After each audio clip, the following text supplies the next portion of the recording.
ఆరోగ్యాభిలాషులందరికీ నా హృదయపూర్వక నమస్కారములు.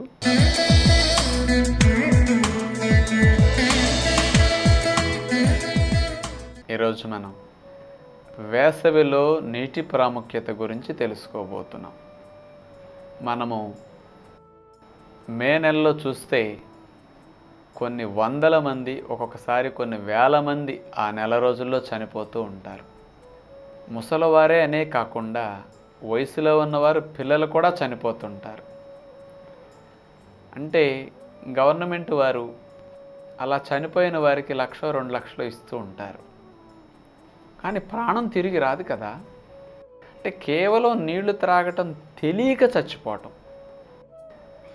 అంటే మనిషికి నీరు ఎంత అవసరమో ఒక్కసారి ఆలోచించండి. గాలి పీల్చుకోకపోతే కొన్ని సెకండ్స్లో చనిపోతాం. అంటే మన బ్రతుక్కి గాలి అంత అవసరం. నీరు త్రాగకపోతే సెకండ్లో చనిపోం, నిమిషాల్లో చనిపోం, గంటల్లో చనిపోం, కానీ రోజుల్లో చనిపోతాం. ఆహారం తినకపోతే గంటల్లోనూ రోజుల్లోనూ చనిపోం, కొన్ని నెలల వరకు బ్రతకొచ్చు. అంటే ఆహారము తినకపోతే కొన్ని నెలల వరకు మనం బ్రతుకుతాము. అంటే ఆహారం యొక్క అవసరం ఈ శరీరంలో చాలా తక్కువ ఉంది. కానీ నీరు త్రాగకపోతే కొన్ని రోజుల్లో చనిపోతాము. అంటే ఆహారం కంటే నీటి అవసరం ఎంత ఎక్కువ ఒక్కసారి గుర్తు తెచ్చుకోండి. నేను ఇలాంటి విషయాలు తరచూ అప్పుడప్పుడు గుర్తు ఎందుకు చేస్తానంటే, కనీసం ఇంత చిన్న విషయాన్ని మనం ఎలా మిస్ అయ్యి ప్రాణాలు కోల్పోతున్నాం, ఎంత లాస్ అవుతున్నాం, వేసవిలో ఎంత అనారోగ్యానికి గురవుతుంటాం మనం అనుభవపూర్వకంగా చూస్తున్నాం. మరి ఇలాంటిది రాకూడదంటే గవర్నమెంట్ వారు కూడా వేసవికాలం వచ్చినప్పుడు అప్పుడు నీళ్లు తాగండి అని కాదు చెప్పాల్సింది. అసలు నీళ్లు ఎప్పుడు త్రాగాలి, ఎన్ని త్రాగాలి, ఎప్పుడు త్రాగకూడదు చెప్పాలి.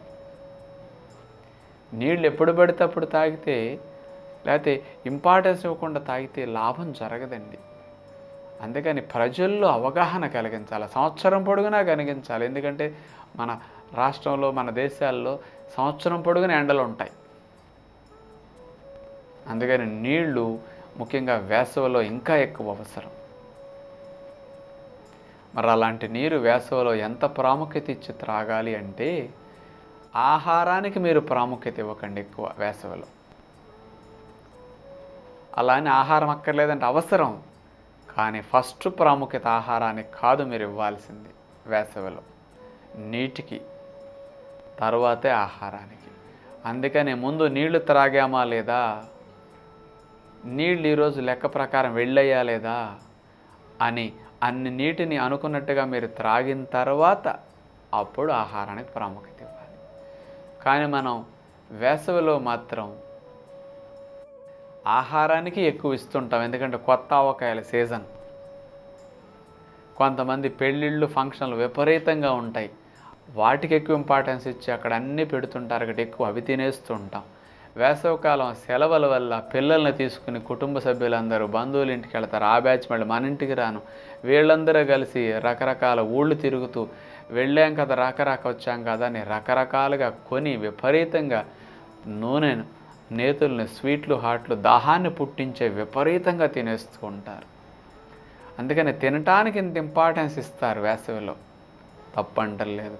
దానికిచ్చే ప్రాముఖ్యత కంటే నీటికి ఎక్కువ ప్రాముఖ్యత ఇస్తే మనం వేసవిలో హాయిగా ఉండగలుగుతాం. ఏ విధమైన దోషం మన శరీరానికి రాకుండా రక్షించుకోవచ్చు.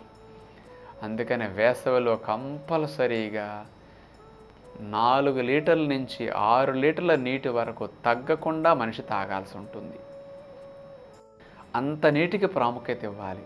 మరి అంత నీరు కూడా మీరు త్రాగాలంటే ఇక మేమేం తినక్కర్లేదా, రోజంతా నీళ్లు తాగుతూ ఉంటేనే సరిపోతుందా అనే కామెంట్ చేస్తారు చాలామంది. నీరు అవసరమని చెప్తున్నాం, అంతేగాని తిండి మానేసి నీళ్ళే త్రాగుతూ రోజంతా ఉండమంటలేదు కదండి. అందుకని నీరు త్రాగటానికి ప్రాముఖ్యత ఇచ్చే సమయాన్ని కేటాయించండి. ఆహారం తినటానికి సమయం కేటాయించుకోవాలి. అందుకని వేసవిలో నీటి ప్రాముఖ్యత అంత ఎక్కువ. కానీ మీరందరూ నీటికి ఎక్కువ ప్రాముఖ్యత ఇవ్వాల్సింది. నీటికి ఇస్తుంటారు, కానీ దానికి కంటే ఇంకెక్కువ ప్రాముఖ్యత కొన్నిటికి ఇస్తుంటారు మీరు వేసవిలో. ఏమిటవి? పంచదార నీళ్ళకి, కూల్ డ్రింకులకి, ఐస్ క్రీములకి, లస్సీలకి, మజ్జిగలకి, నిమ్మకాయ సోడాలకి, లేకపోతే చల్లటి బీరుకి, పుచ్చకాయ ముక్కలకి, వీటన్నిటికీ ఎక్కువ ప్రాముఖ్యత ఇస్తారు వేసవికాలం అంటే. ఇది నేను తప్పు అంటున్నా. ఇలా ప్రాముఖ్యత ఇవ్వటం మన శరీరానికి వేసవిలో కొంచెం లాభం తగ్గుతుంది, నష్టం పెరుగుతుంది. ఎందుకు? నీళ్లు మిమ్మల్ని రక్షించినట్టుగా ఈ ఆహారాలు రక్షించవండి. మీరేం చేస్తున్నారు? శరీరానికి వేసవిలో ఇమీడియట్గా ఉపయోగపడే డైరెక్ట్గా రక్తం లోపలికి వెళ్ళి వెంటనే కలిసిపోయే నీటికి ఇంపార్టెన్స్ ఇవ్వాల్సింది పోయి నీరు ఎక్కువ ఉన్న ఆహారాలకు ఇస్తున్నారు. అది జరిగేది ఇక్కడ. నీరు వేరు, నీరు ఎక్కువ ఉన్న ఆహారాలు వేరు.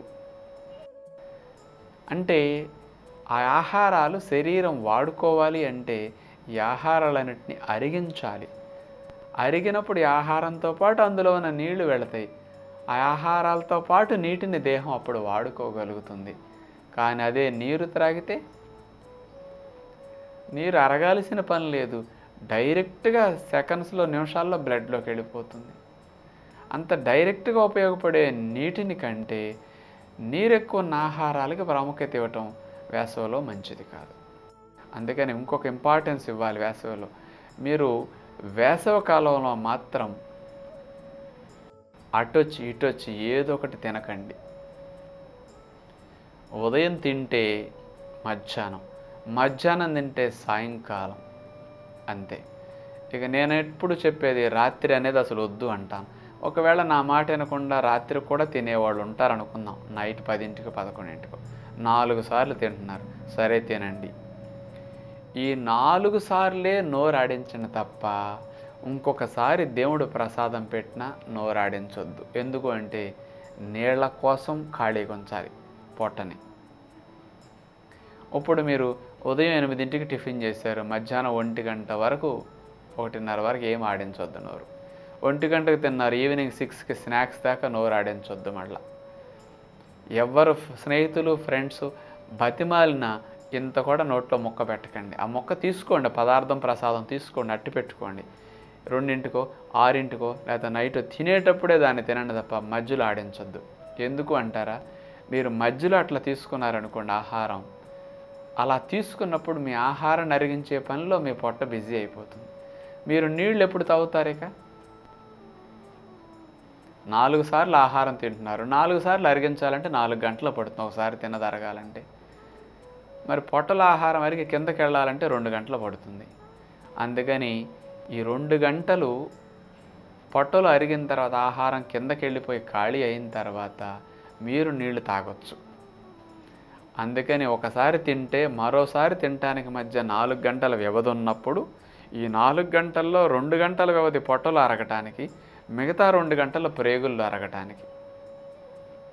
ఆహారం పొట్టలో ప్రేగుళ్ళు అరుగుతుండగా మీ నీళ్లు తాగితే మీ నీళ్లు వెళ్ళి ఆహారంతో కలిసిపోతాయి. అందుకని నీళ్లు పొట్టా ప్రేగుల్లో ఉంటే తప్ప మీకు దాహాన్ని తీర్చడానికి, ఎండ నుంచి రక్షించడానికి ఉపయోగపడవు. అందుకని వేసవిలో నీటి ప్రాముఖ్యత ఇచ్చినప్పుడు మన నీళ్ల కోసం సమయం కేటాయించాలి అనే అవగాహన మనకు ఉండాలన్నమాట. అందుకని ఉదయం టిఫిన్ తినేటప్పుడు నీళ్లు త్రాక్కండి. టిఫిన్ తిన్న 2 గంటల దాకా త్రాక్కండి. 2 గంటల తర్వాత ఏమీ తినకండి. మళ్ళీ ఇంకో 2 గంటల గ్యాప్ ఇచ్చి ఆ 2 గంటలు నీళ్లు తాగటానికి ప్రారంభించండి. మీరు 8ంటికి తిన్నారు, 10ంటి వరకు త్రాగరు. 10 గంటల నుంచి 12:30, 1 గంట వరకు నీళ్లు త్రాగండి. అది నీళ్లు తాగే సమయం. అందుకని ఏమీ తినొద్దు, నీళ్ళకి ఇంపార్టెన్స్ ఇచ్చి తినొద్దు అని నేను చెప్పింది ఇక్కడ. మధ్యాహ్నం భోజనం చేసేటప్పుడు నీళ్లు తాకండి. భోజనమైన 2 గంటల దాకా తాకండి. భోజనమైన 2 గంటల తర్వాత నుంచి ఇక నీళ్ళకి సమయం ఇచ్చి అప్పుడు గ్లాస్, అప్పుడు గ్లాస్, అప్పుడు గ్లాస్ తాగండి. ఈ గ్యాప్లో ఎక్కడ తినడానికి ఇంపార్టెన్స్ ఇవ్వద్దు అసలు. మళ్ళీ 6ంటికి తింటారు, 2 గంటల దాకా నీళ్లు తాకండి. పొట్టలో ఆహారం జరిగి వెళ్ళిపోతుంది ఇంకా 2 గంటల్లో. అప్పుడు నీళ్ళ గ్లాస్ తీసుకుని 1-2 గ్లాసులు తాగండి రాత్రి 8, 9. అప్పుడు మీ నీళ్లు డైరెక్ట్గా బ్లడ్లోకి వెళ్ళి ఎప్పుడు మీ శరీరంలో నీటి నిష్పత్తిని బ్యాలెన్స్గా కాపలా కాస్తాయి అన్నమాట. అంటే బాడీలో వాటర్ లెవెల్ ఎప్పుడు అట్లా కరెక్ట్గా మెయింటైన్ అయ్యేటప్పుడు ఎంత వేడి, ఎంత ఎండ, వడగాల్పులు మిమ్మల్ని ఏమీ చేయలేవన్నమాట. అంటే ఎలాంటి వ్యక్తి కూడా అంత మండుటెండల్లో ఉన్నప్పటికీ కొద్దిగా కూడా హాని జరగదు. ఆహారానికి ప్రాముఖ్యత ఇచ్చి నీటికి అంత ఇవ్వకుండా మనం తినేస్తున్నందువల్ల, నీరు శరీరానికి చాలనందువల్ల బ్రెయిన్ సెల్స్కి అందవలసిన నీరు అందక స్పృహ తప్పి పడిపోవటం, కోమాకి వెళ్ళటం, ఏకంగా చచ్చిపోవటం, ఇవన్నీ కేవలం నీటికి ప్రాముఖ్యత ఇవ్వనందువల్ల, త్రాగనందువల్ల వచ్చే సమస్యలు. కాబట్టి ఇది 10 మందికి తెలియచేయండి. ఎంతోమంది ప్రాణాలు మనం కాపాడే బాధ్యత కూడా మన మీద ఉంది ఇలాంటి రహస్యం తెలిసిన తర్వాత. అందుకని మీరు మీ కుటుంబ సభ్యులు వేసవి వచ్చింది అంటే నీటికి ఇంత ప్రాముఖ్యత ఇస్తారని 10 మంది బంధువులకి, స్నేహితులకి, చుట్టుపక్కల వాళ్ళకి ఇలాంటి రహస్యాలను కాస్త తెలియచేస్తారని ఆశిస్తూ తదుపరి కార్యక్రమంలో మళ్ళా కలుసుకుందాం. అందరికీ సెలవు. నమస్కారం.